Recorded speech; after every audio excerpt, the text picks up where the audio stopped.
Hello children, welcome to Jairam High Secondary School online classes. This is a video from class 7 biology unit 6 health and hygiene.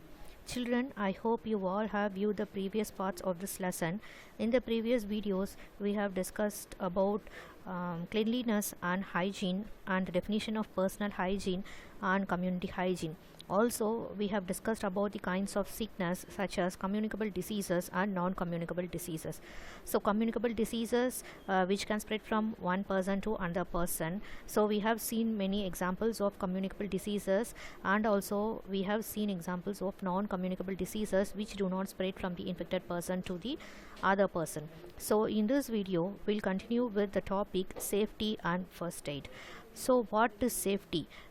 So safety is always very important for us to lead our life in a smooth and peaceful manner. Okay, so safety itself denotes, so many of us would have heard about the road safety rules and regulations, traffic signals. So road safety is mainly to avoid accidents and to be safe. Okay, so what is safety and first aid? Even in our home, when our mother is cooking, she should be in a safe condition. Okay, and whenever the children are playing in the playground, they should be safe, and even when they are in the classroom also, they should be safe. So safety is the first thing which is required for all our humans to lead a healthy life. Okay, so safety is very much essential to maintain a healthy life. Okay, so before getting into the topic, what is first aid? So children, you imagine when you have a PT period and when you are playing in the playground, and just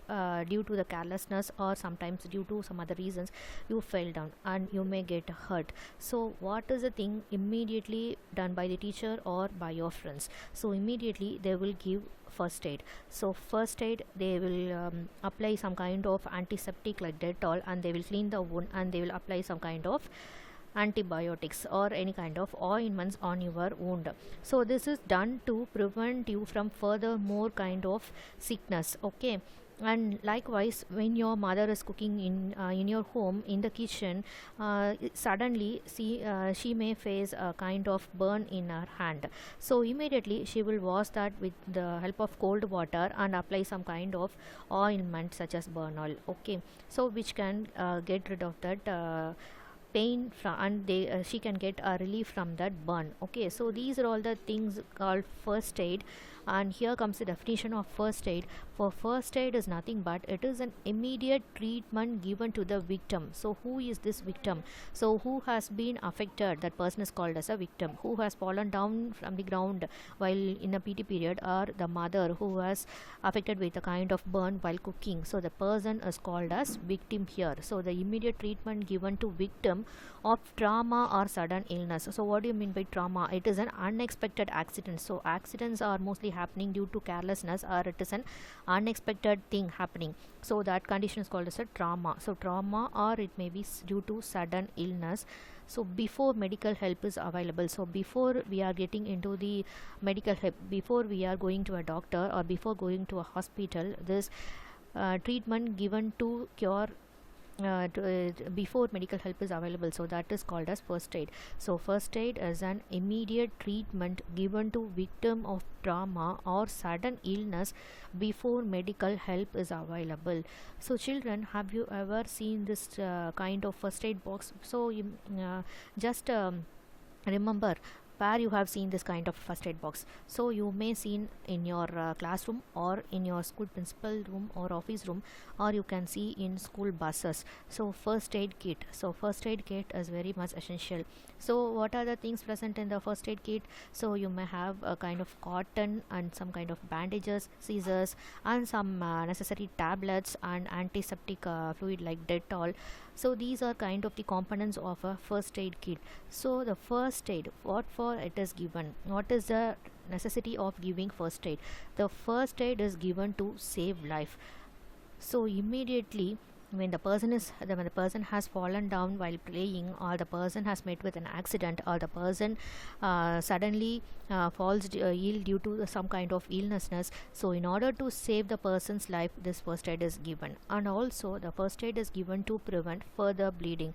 So as we discussed before, if you are fallen on the ground during a PT period, so to prevent further bleeding and to prevent further infection, because you know very well the microorganisms are present everywhere and they can enter into the body to these cuts and wounds. So whenever we have a cut and wound, these microorganisms can easily enter into our bloodstream, and they can enter into our body, and they can cause a variety of diseases. So in order to avoid the entry of microorganisms, we are giving this first aid in the form of, we are applying some kind of antiseptic like a Dettol. For example, when we got a hurt or a wound, Dettol is a very best antiseptic we are applying over this wound. It is mainly meant to prevent further bleeding and also to prevent the entry of microorganisms which can cause diseases. And also the first aid is given to determine the condition of the patients, and also it is given to relieve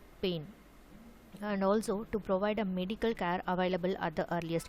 So immediately we cannot take that person affected to the hospital, or you cannot avail a doctor at the earlier. So in order to save the life of the person who has been affected by sudden illness, this first aid is given. So these are the reasons why the first aid is given. So the first aid is to save life, to prevent further bleeding, and to determine the condition of the patient, and to relieve pain, and to provide a medical care available at the earliest. Okay, so what are called burns? So burns are often we can encounter this kind of burns. We can see in our mother who is cooking in the kitchen. So our mother can easily encounter this kind of burns. Often you can see many kind of wounds in your hands of your mother, since most of the time she spends for us cooking in the kitchen. Okay, so not only in kitchen, and these burns, these are caused by heat, chemical or electricity, sunlight or nuclear radiation. So due to burns, the tissue you know very well, it's a group of cells, and the whole body is made up of tissues. Okay, so the tissues may be damaged by heat or some kind of chemicals. Suppose when you are working in a laboratory, some kind of acids like hydrochloric acid or sulfuric acid or some kind of chemicals which may fall on your hand or some parts of our body, they may cause some kinds of burns or some kind of irritations. Okay, so these burns are also caused due to some kind of chemicals, or like example acid, and sometimes electric shock also may cause some kinds of burns. And exposure to over sunlight. Will sunlight cause burns in our body, children? Obviously not, but when a person is encountered to very high degree of sunlight, more than the normal level, the person can have burns. So during the summer season, at the peak of the summer season during the month of May, if any person is going out, the person may suffer some kind of burns or some kind of rashes on the skin. So that is due to the sunlight or some nuclear radiation. So due to some ultraviolet radiations or infrared radiations, and most probably this kind of nuclear radiations will be in laboratory only. So due to nuclear radiations also, the persons can get different kinds of burns. So burns are caused due to heat, chemical, electricity, sunlight, or due to nuclear radiations. And sometimes these burns are caused by scales and building fires and flammable liquid and gases. So what do you mean by flammable liquid? Like petrol, diesel, kerosene, they can catch fire easily. So that type of liquid, they are called as flammable liquid. And sometimes due to the forest fire and building fires, and due to the exposure some kind of gases, these burns can occur. Okay, so burns mostly occur due to our carelessness, I would say. So most of the forest fires and building fires, and even due to our kitchen, we should be due to when we are cooking, we should be very cautious. And sometimes due to our carelessness only, we are getting these kinds of burns. And burns have been classified into 3 types based upon the type of infection. So you know very well, and burns will normally affect the outer part of our body, which is nothing but the skin. The skin covers our outer part.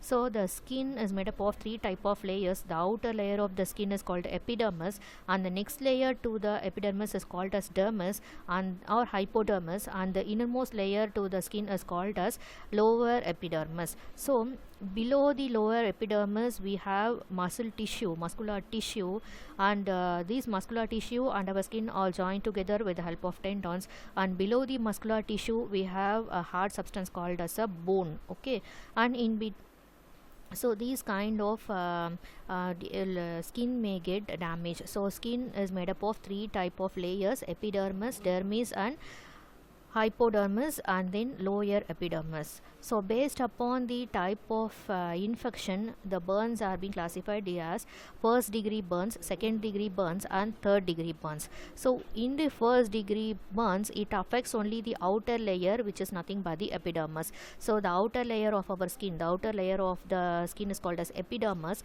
So these first degree burns affects only our epidermis, just it will cause a slight damage to the outer layer of our skin. Okay, and here in the second degree of burns, this will damage the epidermis and the dermis. So it will, so see from the picture, so this is the first degree burns, just it is causing some kind of infection only at the outer layer. So this causes a redness or itching or irritation in the outer region alone. In the second degree burns, the tissue underlying the epidermis, that is the dermis, are also been affected, so that the person have some kind of blisters in the affected area. And if you see in the third degree burn, here there is a complete destruction of the skin.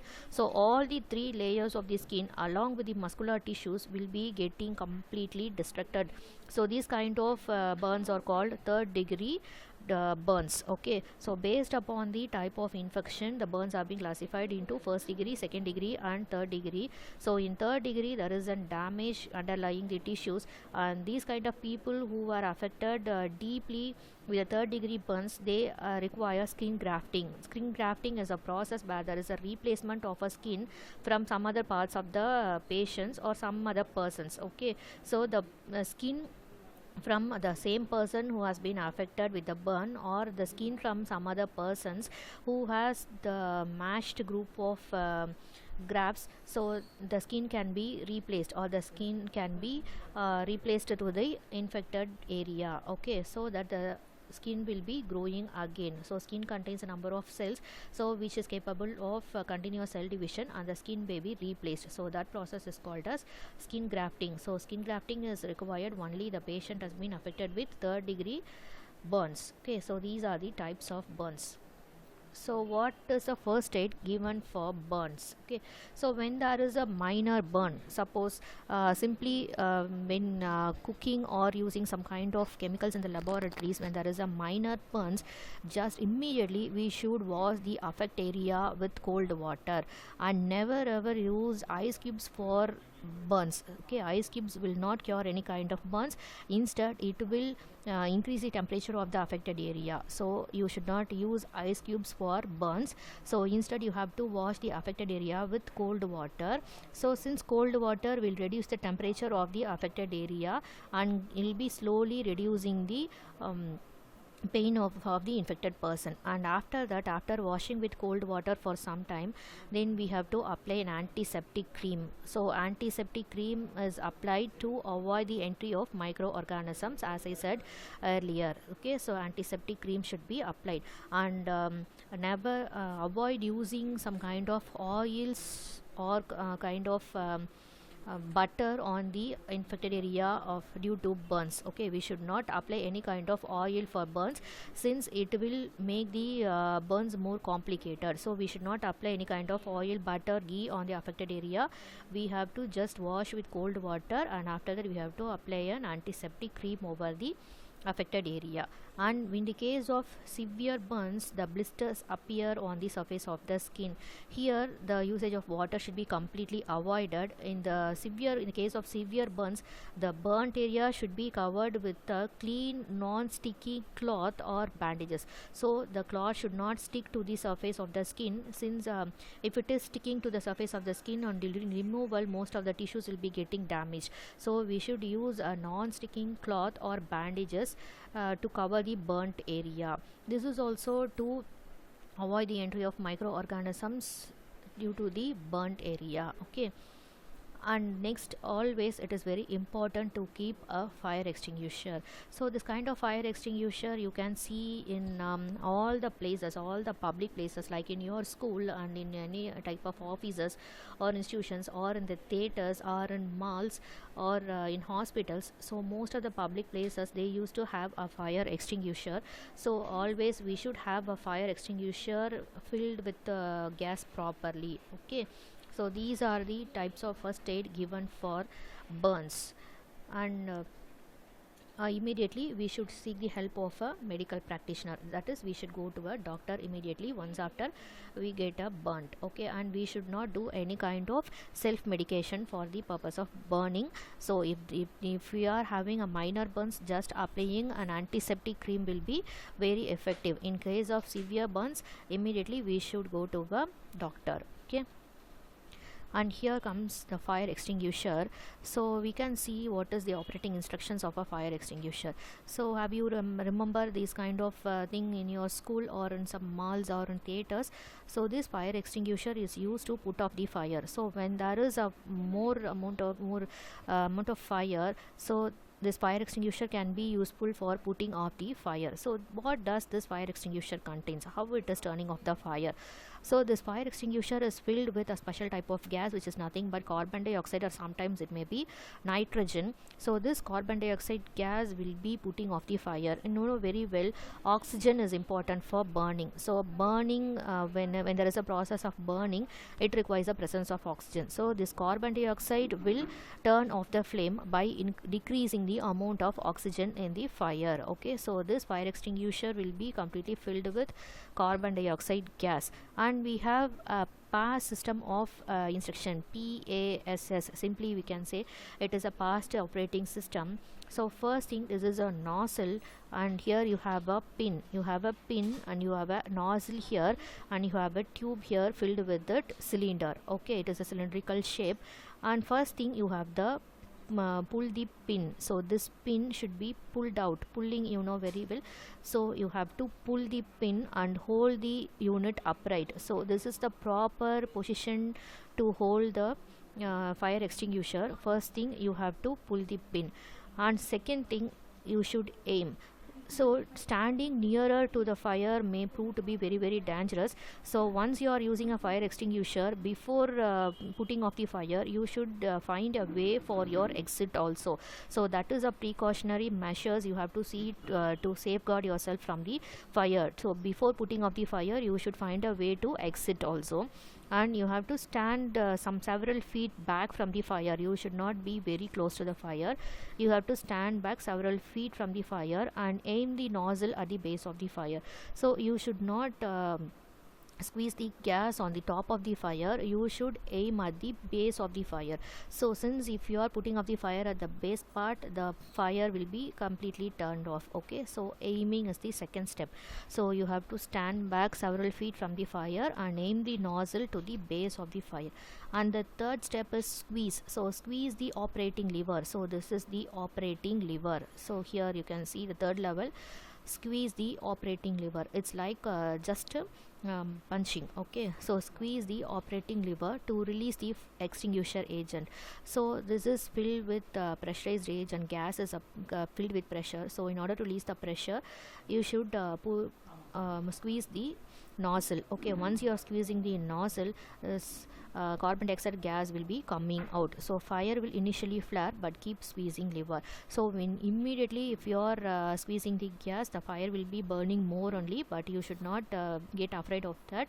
So third step, sweep. So sweep the nozzle from side to side, aiming at the base of the fire until the fire goes out. So here you can see the fourth step.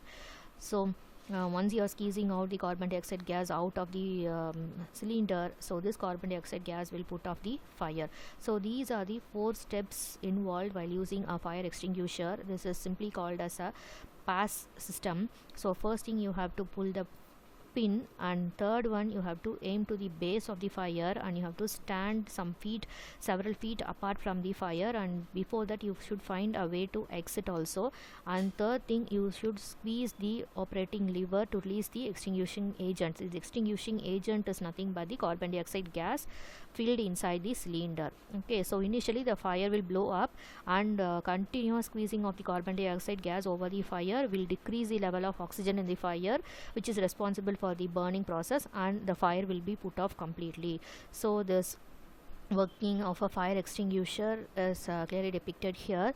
So use of fire extinguisher, and always we should refill the fire extinguisher with gas, and also we should have a monitor and regular checkup of the fire extinguisher fitted in the public places like schools, colleges, or any offices, institutions, malls, and theaters and hospitals. Okay, so from the use of fire extinguisher, so you can put off the flame for a certain extent. So if the fire is higher extent, we should call the fire engine only. Okay, so this is all about the fire and burns.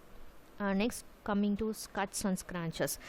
So these cut and scratches are very often happen in our day-to-day life. So simply if you are sharpening the pencil, or if your mother is cutting the vegetables, or if you are doing any kind of playing activities, so cuts and scratches can happen normally on the surface. So these cuts and scratches are also damage the surface of our skin. See from the picture, you can see this has the hand has a cut, and this affects the upper epidermis of the skin. So this line of damage go through the skin and then into muscle. Okay, first the cuts will have a damage over the outer layer of the skin, that is epidermis, and then when the cut is very deep, then it damages the underlying tissue, that is nothing but muscle. Okay, so when there is a cut or a wound or a scratches, first line of damage is the skin, and second line of damage is the muscle which is present below the skin, so that there will be a bleeding. The blood oozes out, and then the affected part will be turning red, and it leaves a scars. Scars is nothing but, and the தழும்புன்னு சொல்லுவாங்கல்ல, அதுதான் வந்து scars. Okay, so the area becomes red in color and sometimes swollen, and you may encounter some kind of pain. So to relieve from the pain, first aid is given for the cuts. So when the cut is minor, when you have a smaller cut, the affected area should be washed with a cold running water, and then you should apply an antiseptic cream or a liquid, like as we did for a burn.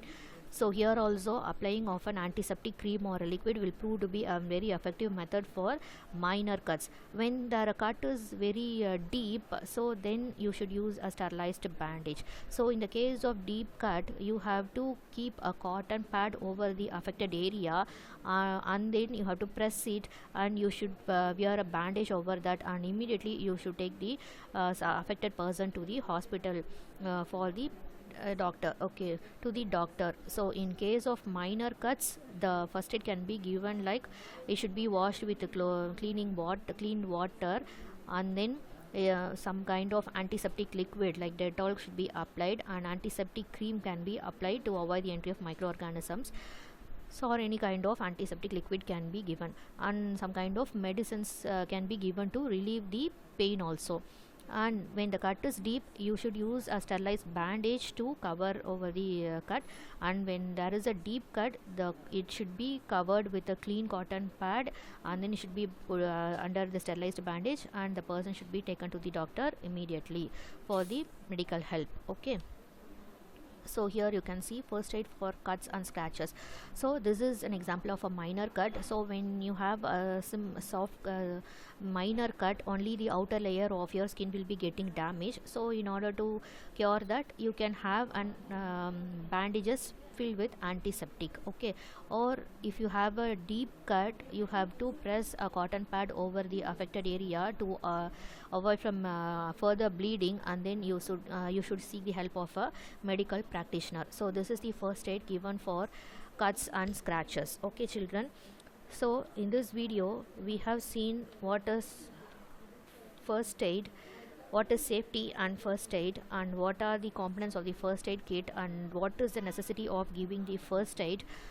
and what is burns and what are the types of burns and what are the first aid given for burning and the operating mechanism of a fire extinguisher, and we have seen the different kinds of cuts and scratches and what is a first aid for cuts and scratches. Okay, so children, I think with this we are winding up the lesson, unit 6, health and hygiene. So let's come to the conclusion of this lesson. So from this lesson we learned about definition of health and what is hygiene and how to maintain a proper hygiene, and we have seen how to take care of our body parts like dental hair care and eye care, and we have seen different examples of communicable and non-communicable diseases, and we have seen the safety and first aid, and safety and first aid are very much essential to be very healthy. And this whole lesson has given an overall idea of what is health and how do we prevent us from different kind of diseases and how we have to lead a healthy life. Okay children, so with this we'll wind up, and we are winding up the lesson also with this. So till in the next video I will give the answers for book back evaluation question answers. So till that, keep watching, keep listening. Thank you, have a nice day.